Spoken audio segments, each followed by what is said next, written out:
3, 2, 1. Juridicando Cast. Olá, eu sou Bárbara Saldanha E eu sou Laís Batalha. e nós somos do Saldanha Batalha. Hoje vamos fazer um pequeno bate-bola para o nosso episódio piloto do Juridicando Cast, nosso novo podcast. O que te motivou a entrar na área do direito? Desde sempre, desde que eu me entendo de gente, eu sempre quis fazer direito. Eu tinha muita vontade de ser promotora de justiça, era meu sonho antes mesmo de entrar na faculdade. E eu tinha um amor pelo âmbito penal, participei de vários grupos de pesquisa da faculdade, fiz minha obra em penal, fiz pós em penal, fiz monografia em penal, mas assim, quando eu comecei a advogar, tudo mudou.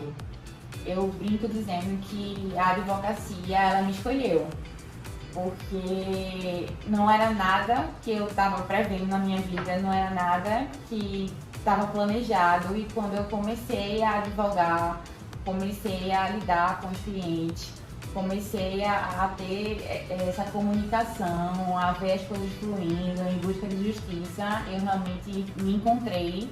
Já tinha sido encontrada no direito, mas me encontrei na advocacia. O que te fez aderir à sociedade? I don't know.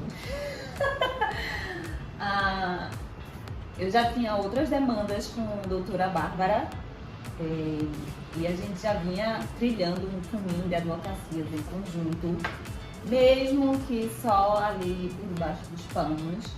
E aí ela fez novamente o convite irresistível e aí firmamos a sociedade e escolhemos as nossas demandas, até porque já estava batendo muito e tinha uma sincronia. Como você conseguiu definir sua área? Então, quando eu peguei a minha OAB, que eu tinha feito tudo para penal, eu tinha feito pós em penal e tudo mais, eu tinha uma grande familiaridade com família, eu tinha definido minha área em penal e em família. Só que com o passar do tempo, eu vi que não estava sendo rentável para mim financeiramente e que surgiram várias outras demandas de empresa. Inclusive, eu e Laís, a gente tem uma tia de consideração, que é a Isa, que é contadora, e conversou com a gente e disse pra gente realmente seguir essa área voltada para empresas, né? Então, hoje a gente divide nossas áreas voltadas para a empresa e, assim, tem sido muito satisfatório. O escritório, a nossa sociedade, ela não tem nem um ano, mas a gente já conseguiu conquistar muita coisa, né? E, graças a Deus, conquistar clientes que sempre voltam com outras demandas, né? Porque você fazendo um trabalho bem feito, você dando uma atenção, dando um feedback, sempre dentro dos prazos, você consegue trilhar essa área. Hoje a gente estuda, a gente faz pós nessas áreas, a gente está sempre se atualizando dos assuntos, a gente está sempre falando no Instagram sobre alguma novidade que surge, em que a gente trabalha. Então isso foi a migração da área e, graças a Deus, dando super certo. E eu tinha comentado com a doutora Bárbara justamente que eu já vinha de uma empresa, né? E já tinha trabalhado anteriormente em outra, de um amigo meu, outra do meu tio. E eu senti melhor de trabalhar do que com clientes, né? Pessoas físicas. A gente achou melhor, de qualquer forma, fomos trocando ideias e sentimos melhor e mais confortável trabalhando nesse nicho de empresas. Como está sendo a sua rotina como advogada? Uma loucura. Não vamos dizer que é fácil, que é mais de rosas. A gente começou não agora, a gente já tem uma caminhada, já troquei de área um tempo, já concursei, porque não é fácil. De qualquer forma, não é fácil. Mas é possível. Planejamento tributário, né, que a gente também atua bastante. E vale ressaltar que, apesar do escritório não ter nenhum ano, a gente já tem mais de 7 anos na área jurídica, Sim. né? Então, assim, é uma bagagem muito grande que a gente carrega A gente só decidiu firmar essa sociedade há relativamente pouco tempo, mas assim, é uma bagagem muito grande que a gente carrega, mas como a doutora Laís falou, a advocacia não é um mar de rosas, mas no final das contas, quando as coisas dão certo, é gratificante. Sim. Você pode falar um pouquinho mais do porquê você voltou suas demandas mais para empresas? Posso. Na verdade, como eu já tinha dito, eu tinha escolhido o penal porque desde criança eu sempre vi os casos de promotoria e filmes de suspense policiais e suspense psicológicos. Inclusive tem uma pós em psicologia jurídica que de uma forma ajuda a psicologia em si na advocacia. Mas assim, o fato de ter migrado assim, de área foi o fato da rentabilidade mesmo, né? Porque a gente não teve, eu digo, sorte de ter padrinhos na advocacia, de ter famílias voltadas para a advocacia, não. A gente, na verdade, quando eu comecei com um Instagram e com um sonho. Eu tinha 0 clientes e aí o meu primeiro cliente veio do Instagram, que foi um amigo meu que precisou de uma demanda e aí vieram aparecendo outros, mas sempre demandas diferentes do que eu galgava, né, do que eu queria. Então, depois dessa conversa com a Isa, que é uma contadora excelente, ela conversou com a gente e falou pra gente focar nessa área, que iria dar certo e é uma área, assim, trabalhar com empresas tem sido muito gratificante, tanto para mim como para a doutora Laís. Também confesso que é mais fácil de lidar com CNPJ do que com CPF. Clientes são complicados, pessoas são complicadas, nem tudo sai como a gente quer, nem tudo sai como a gente espera, até porque não somos nós que julgamos as causas, né? A gente faz o nosso melhor trabalho, a gente faz tudo dentro do prazo, a gente dá feedback para cliente, a gente está sempre disponível. Mas migrar para a empresa foi a melhor coisa que a gente poderia ter feito para a sociedade. Eu acho que pouquíssimos alunos de direito saem da faculdade achando que vai trabalhar numa área e, na verdade, acaba se encontrando em outra. Temos inúmeros casos, até com nossos professores da faculdade, sempre relatam que começaram a pensar que era advogar em tal área, outros tal assunto, mas foi se descobrindo em outra área, que eu acho que aconteceu tanto para mim quanto para a Bárbara. E sem falar que um escritório voltado apenas para empresas não é uma coisa saturada, né? Porque eu nunca digo que eu acho que a advocacia está saturada, eu acho que tem pessoas que não fazem o seu trabalho bem feito. Mas assim, um escritório que é voltado para empresas, com as principais dores das empresas, não é uma área saturada. Então foi bem estudado o que a gente fez para poder migrar para essa área. Você acha que é difícil empreender na advocacia? Conta um pouquinho mais pra gente. Eu acho que é difícil para quem não tem feeling de empreender. Quem às vezes é um pouco mais tímido, não sabe por onde começar, o que deve fazer, até porque a faculdade não ensina como você trilhar esse caminho, só diz realmente como a justiça, entre aspas, funciona, porque também a teoria é totalmente diferente da prática. Então eu acho um pouquinho complicado você sair da faculdade, porque não é algo que nos ensina, pelo menos né? Aqui no Brasil não tive nenhuma experiência, não escutei ninguém falando também que teve essa experiência. E no final das contas, para você realmente abrir um escritório, você tem que ter esse feeling de empreendedorismo, pesquisar também, estudar, além do que você já tem de bagagem na faculdade.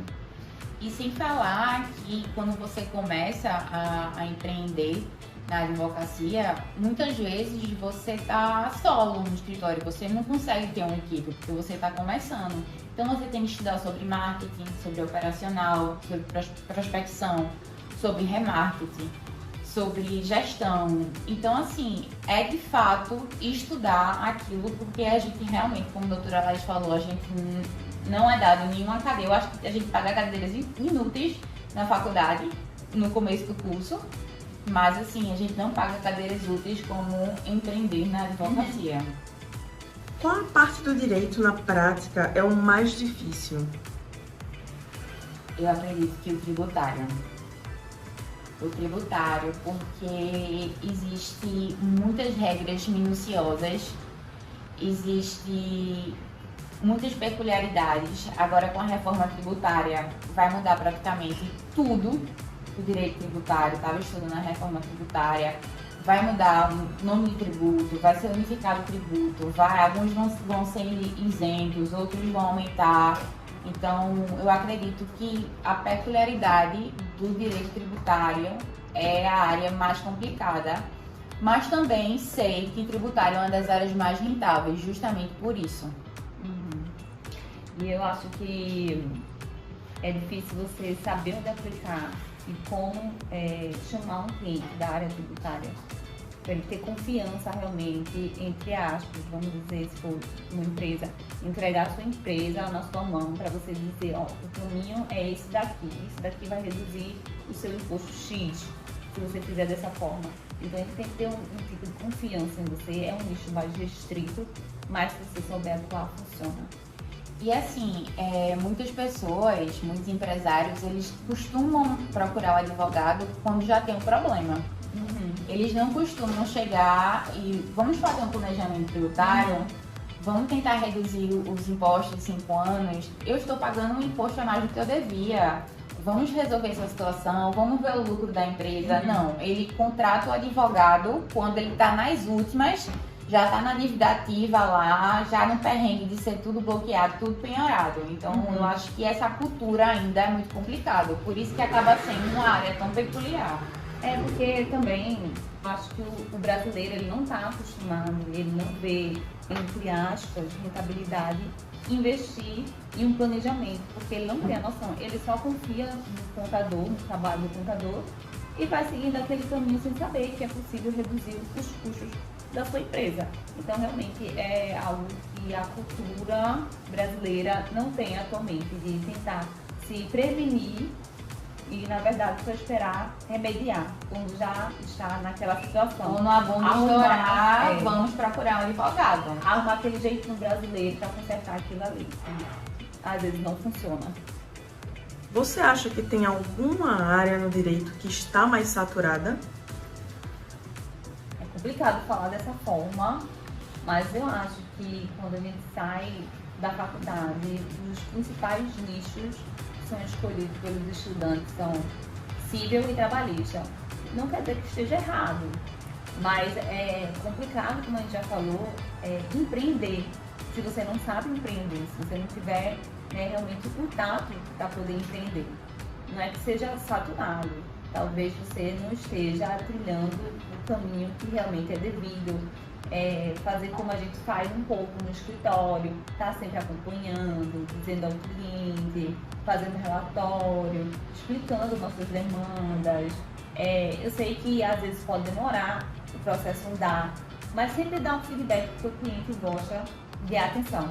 Então realmente eu acho que você tem que trabalhar o seu diferencial para poder realmente entregar o seu trabalho e sair da zona do saturado para o único e diferente e realmente atrair os clientes. E assim, o que a gente muito escuta dos clientes é: doutora, contratei um advogado e ele sumiu. Ele não fala comigo, se eu não falar com ele, ele não fala. Às vezes eu falo, ele demora um mês para me responder. Um cliente da gente, ele não passa um dia sem resposta.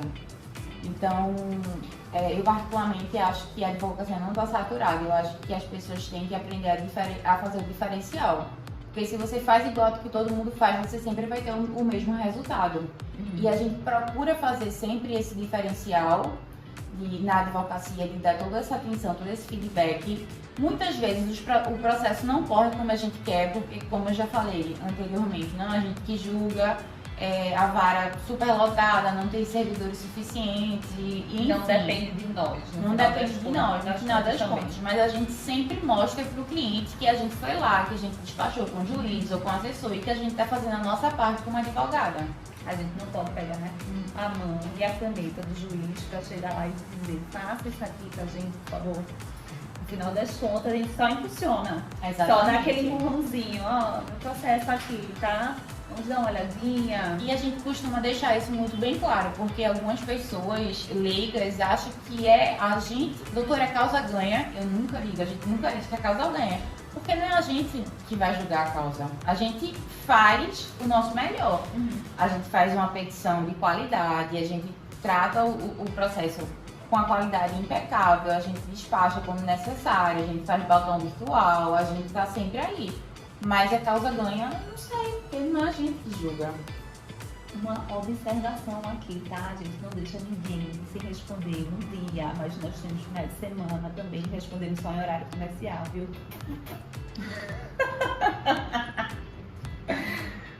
O que te deixa com um senso de injustiça? Essa pergunta Pesada. foi uma pergunta pesada, Vitória. Foi uma pergunta pesada, até porque eu sofri uma injustiça com um cliente há um tempinho atrás e que abalou muito o meu psicológico. Foi um cliente que, inclusive, a gente não estava na sociedade ainda. E um cliente me contratou para fazer um serviço, mas ele demorou meses para entregar os documentos. E 4 dias depois que ele me entregou toda a documentação, a petição estava pronta. E o juiz pediu outros documentos, e eu fiz uma reunião, solicitei os documentos necessários. E ele ficava sempre dizendo que os documentos já tinham sido enviados, e eu explicando para ele que os documentos eram novos, precisavam de novos documentos e que tinha que ser de outra forma. E ele dizendo, não, me comprove que você entrou com um processo. E eu falei, senhor, eu entrei com o processo dia tal, inclusive foi no ano passado, o juiz apenas pediu novos documentos e aí ele acabou me chamando de incompetente, que tinha arrependido de contratação. Então foi uma injustiça para mim muito grande, porque eu sei do trabalho que eu faço, eu sei do quanto eu me dou, né? A gente se doa muito, muito mais assim do que deveria até. A gente estuda muito, a gente tá sempre se atualizando, inclusive postando no Instagram atualizações das áreas que a gente atua. Então, o senso de justiça para mim foi esse, falar que eu não estava dando atenção devida ao processo, quando na verdade eu estava fazendo das tripas do coração. Para mim, o que me deixa com um senso de injustiça é quando a gente faz todo o trajeto do processo, o cliente está esperando aquela resposta, mas como a gente já falou aqui, no final das contas não depende da gente. A gente sabe que existe aquele direito válido e inquestionável, que às vezes pra gente também parece inquestionável. Mas quando a gente chega no final do processo, o juiz indefere um pedido que a gente sabe, na nossa mente, estaria concretizado aquele direito. E aí é o que a gente sempre fala, né, que não existe causa-ganha justamente por causa disso. Mas eu já passei por uma situação assim com um cliente, na época eu atuei no caso de estelionato, e aí ficou aquela situação porque a gente não achava o endereço da pessoa que foi praticado o estelionato para poder recuperar o valor, e era em local que a gente não sabia onde a pessoa se encontrava, tentando rastrear de várias formas, e no final das contas a gente não conseguiu reaver o valor que a pessoa tinha perdido, porque a gente ficou nesse impasse. Até porque a gente sabia às vezes onde a pessoa estava, mas a gente não tinha realmente como comprovar de alguma forma que era aquele endereço, que às vezes batia lá e dizia que não estava, vamos dizer assim. Então realmente é complicado, até porque às vezes quando é um valor inferior assim, desculpa estar falando assim dessa forma, mas é como se não houvesse realmente tanta importância para a justiça, em que acha um valor significativo. Mas para o cliente não é, a gente sabe o peso que está por trás. Se ele chegou até a gente é porque ele realmente está precisando. E não é um caso da isolado. insignificância, ele depende da realidade de cada um, né? Exatamente. Como você se vê daqui a 5 anos? Eu vejo daqui a 5 anos nosso podcast super sucesso. Isso com certeza. Eu acho que com a equipe maior que temos atualmente, e talvez, quem sabe, a gente consiga fazer até os nossos projetos à distância acontecerem. Ah, legal. Vocês têm alguma mensagem para deixar para os ouvintes antes da gente encerrar?